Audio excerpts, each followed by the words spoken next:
On considère tous les triangles isocèles dont le périmètre vaut 15. Et on se propose de déterminer parmi tous les triangles possibles celui dont l'aire est maximale. Commençons par remarquer qu'un triangle isocèle en C est symétrique par rapport à la hauteur issue de C. Remarquons également que l'aire du triangle ABC n'est rien d'autre que 2 fois l'aire de ce triangle-là. Et imposer que le périmètre du triangle fasse 15 revient à imposer que la longueur de ce côté-là plus la longueur de ce côté-là fasse 15 demi.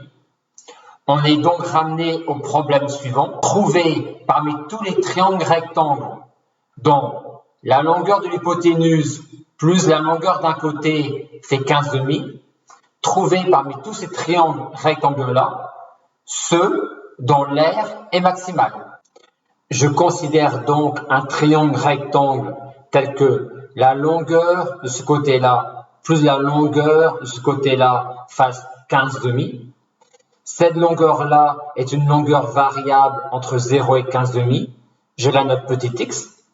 Cette longueur-là vaut alors 15 demi moins x.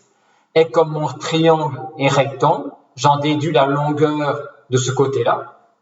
J'en déduis alors l'aire de mon triangle rectangle. Je cherche à minimiser cette quantité-là.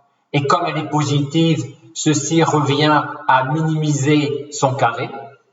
Mais cette quantité-là est aussi égale à celle-là. Et donc, chercher à la minimiser revient à chercher à minimiser cette quantité-là. Pour chercher pour quel x comprend entre 0 et 15 demi, cette quantité-là est minimale, je dérive ma fonction g. Le signe de g' de x quand x parcourt 0, 15 demi est évident.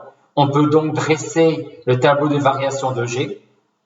Et à partir du tableau de variation de g, je vois que c'est pour x égale 5 tiers que l'aire est maximale.